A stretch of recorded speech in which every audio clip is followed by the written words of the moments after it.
On va prendre alors là, maintenant, on va devenir un peu sérieux avec ce gars-là, parce que ce gars est un peu sérieux, mine de rien. Alain Soral. Ah, Alain Soral, bien sûr. C'est un gars un peu sérieux ou c'est pas un gars sérieux? C'est un très bon écrivain, en tout cas. Ça va lui faire plaisir. C'est un excellent écrivain qui a écrit Misère du désir. Entre autres. Qui est paru il y a quelques mois. Oui, aux éditions Blanches. Oui. Il est là, non, ou pas? Il est là. Et vous aviez publié il y a quelques années, mais je crois qu'on va le republier en poche dans quelques mois, Sociologie du dragueur. Alors c'est vrai que c'est deux livres... Déjà, ce gars-là, c'est la bête noire des féministes, faut quand même le dire. Hein. Ou un peu, oui. Pas que. Non, pas que, c'est la bête noire de plein de gens. Mais vous dites d'ailleurs que le féminisme... J'ai eu plein d'ennuis à cause de lui, moi. Tout le monde a eu des ennuis à cause de lui. Non, avec les féministes. Vous dites d'ailleurs que les féministes, le féminisme fait que les hommes ont peur les hommes ont peur des femmes et que ça explique le fait que beaucoup de gens restent célibataires. Oui, elles ont créé une espèce d'idéologie de la lutte des sexes qui était un peu imitée de la lutte des classes, vous voyez. Et ce qui fait que les filles se sentent un peu obligées aujourd'hui d'être agressives avec les garçons quand les garçons viennent leur parler. Ça dépend. Les garçons ont un peu peur des filles aussi. Ça dépend ce qu'ils leur disent, Alain, sans rire. Ouais, mais il y a une espèce... La mode maintenant pour une fille, si elle veut avoir l'air respectable, c'est d'être un peu dur quand un garçon lui parle. Il faut aller très très loin maintenant dans les campagnes ou à l'étranger, dans les pays en voie de développement, pour voir des filles souriantes, vous voyez. Et c'est vrai que ça a une conséquence, c'est que les garçons ont un peu peur des filles et se rabattent sur la PlayStation, qui a fait beaucoup de tort aussi, la PlayStation là. Et les filles ont beau faire de la gymnastique toute la journée et être de plus en plus belles, se disent les hommes ne viennent plus nous voir. Mais c'est vrai que le féminisme a eu un rôle... Parce que moi je me rappelle quand j'ai publié Sociologie du dragueur, j'ai eu beaucoup d'articles agressifs en disant c'est ignoble, le dragueur, vous racontiez que vous avez eu 700 conquêtes... Non, c'était le panel représentatif pour faire de la sociologie quantitative. Hein. C'était pas du tout pour me vanter. Oui, d'accord. C'était des sondés, en fait. En fait, le mot était mal choisi. Ça tombe bien parce qu'on n'y croit pas. C'était mal choisi, c'était sondé. Enfin, vous savez ce que disait Coluche sur les sondés, hein? Non. Je le dirai pas là, parce que c'est un petit peu grossier en l'occurrence, mais allez-y.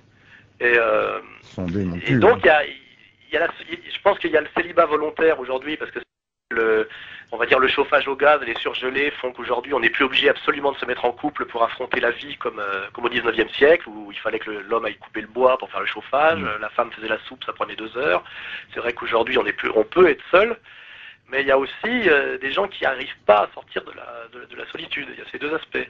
Ils n'y arrivent pas, pourquoi? Parce que c'est une question de milieu social aussi qui joue? Oui, il y a ça aussi. C'est-à-dire qu'il y a une question d'âge et de milieu social. C'est-à-dire que c'est très agréable d'être célibataire quand on est jeune, en ville et un peu riche. Parce que on est invité à des soirées, on a un potentiel de séduction, une voiture, une maison de campagne. Et donc c'est la belle vie.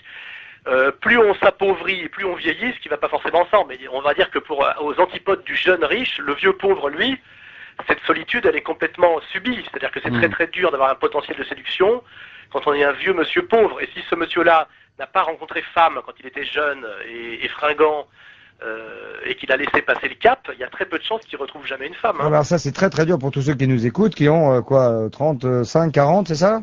Il y a un âge où on commence à trouver moins drôle le célibat. Moi, c'est 40 ans.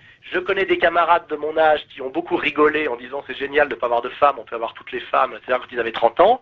Et à 45 ans, ils commencent à avoir un peu peur. Et vous parlez avec des mecs, là, vous pensez aux femmes de temps en temps ou pas? Les femmes, il y a eu le film Bridget Jones qui a très bien raconté toute cette ambiguïté de la fille complètement indépendante, libre, égale de l'homme, etc. Enfin, de 30 ans. Oui, de 30 ans, et qui a un petit problème quand même pour rencontrer un homme et qui se plaint de sa solitude. Non, mais vous imaginez à 45 ou 50. Et là, il y a à côté, effectivement, Cimetière des éléphants, dont on parle assez peu. C'est vrai que l'idéologie des magazines féminins, de la pub, nous montre que les filles très jeunes, très belles, et ça rend la concurrence assez dure pour les femmes du monde réel, vous voyez. Et c'est vrai que dans le temps, on épousait une femme, c'était sa compagne, c'était un peu une petite entreprise, un couple, et que la personne qui vit avec vous vieillisse un peu, c'était pas si grave, parce qu'il y avait d'autres valeurs, il y avait l'amour, il y avait la complicité, il y avait aussi le fait d'avoir acheté une maison ensemble, un appartement ensemble, d'avoir des enfants éduqués ensemble, et tout ça faisait que la passion était presque secondaire dans le couple. Aujourd'hui, on a tellement mis en avant la passion comme seule légitimité du couple, que soit les couples durent très peu de temps, soit on cherche toujours le prince charmant ou l'idéal féminin avec les modèles inégalables, avec Claudia Choufleur ou Noémie Campbell, etc. Ce qui fait qu'effectivement, cette mise en scène incroyable du désir par la société crée paradoxalement beaucoup de frustration et beaucoup de problèmes dans la réalisation réelle du désir. C'est le sujet de mon bouquin, la misère du désir, justement. Oui, c'est pour ça. Vous faites aujourd'hui une sorte d'éloge de la retenue sexuelle, hein, alors que pendant longtemps vous étiez plutôt l'éloge du dragueur. Enfin, j'ai fait l'apologie du dragueur en tant que grand technicien et type qui connaissait les femmes, parce que je trouvais qu'il y avait un intérêt à s'intéresser à ce personnage.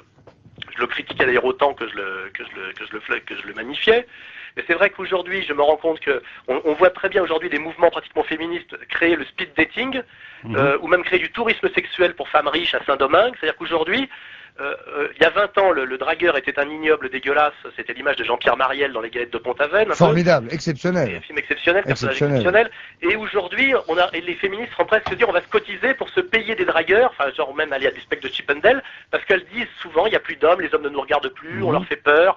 Il y a certaines féministes qui font peur, on va pas donner de nom. Ah oui, on va pas donner de nom, mais c'est vrai qu'elles y sont parvenues à force de répéter que les hommes avaient peur des femmes. Je pense que c'était pas vrai au début, ça a fini par le devenir, vous voyez. Ouais. Et effectivement, il y a beaucoup de solitude. Et alors aujourd'hui, vous en êtes où, vous, Monsieur Soral? Moi, marié à l'église depuis 10 ans. Ah oui, très bien. Oui, il est marié. Oui, donc oui, j'ai su me retirer du... D'ailleurs, j'ai offert le livre de dragueur à ma femme, je l'ai écrit. À votre femme et à 2 ou 3 autres, hein? Comment? À votre femme et à 2 ou 3 autres. D'ailleurs, je l'ai écrit comme cadeau de mariage, parce qu'un dragueur qui s'affirme dragueur, par définition, sort du métier, vous voyez. Donc, dès lors que j'ai exceptionnalisé du dragueur, j'ai arrêté. Très bien. Des phrases très jolies, genre le string est l'avenir de l'homme, je crois. Enfin, le string est l'avenir de... La femme en string est l'avenir de l'homme. La femme en string est l'avenir de l'homme. C'est pas de lui, c'est de vous, ça? Oui, c'est dans mon livre. Oui, bien sûr que c'est de lui, oui, c'est dans le livre. Oui, il y a des formules très très jolies. Après, on peut être d'accord ou pas d'accord avec vous, peu importe, c'est de toute façon excellemment écrit. Oui, alors, tout ce qui compte, c'est l'argumentation. Je dis pas qu'on soit d'accord, je demande qu'on respecte la qualité de l'argumentation. L'argumentation est bonne. Ils vont raconter aussi des blagues d'un goût douteux sur, par exemple, le groupe Noir Désir qui a désiré changer de nom, qui maintenant s'appelle Supertramp, enfin bon, tout. Oui, mais ça n'est pas de moi, mais comme elle traîne dans les bistrots, c'était pour introduire le chapitre effectivement sur la violence en couple, qui existe aussi, et que je voulais traiter avec un peu plus de recul que certains canards qui, au moment du drame, se sont mis à écrire des choses genre les femmes ont peur, et qui a conduit à ce qu'on brûle la maison de Quentin, de sa femme et de ses enfants. C'est-à-dire qu'à un moment donné, il faut faire attention, quand on sait par exemple qu'il y a 6 femmes tuées par mois, ça fait 72 femmes par an, il faut savoir que je crois que se briser le col du fémur en salle de bain, c'est 16 000 morts ou des choses comme ça. C'est-à-dire c'est... Oui, mais enfin, non, on peut pas comparer, on peut pas. Non, mais dire que mais d'affaires statistiques. Non, mais même une femme battue ne vaut pas 700 000 cols du fémur. Il y a un phénomène social de masse des hommes qui battent leurs femmes. Il était bien qu'on en parle aussi parce que ce sont des choses tues. Oui, des choses qu'on ne sait pas. Voilà, c'est des choses dont on ne parle pas. Sur une population de 60 millions d'habitants, qu'il y ait 6 femmes par mois qui sont tuées. Mais c'est trop. Non, mais c'est trop. C'est 6 de trop. Laisse tomber. Mais c'est quand même, il y a très peu de c'est 6 de trop. femmes, quoi. C'est ça qu'il faut rappeler. D'accord.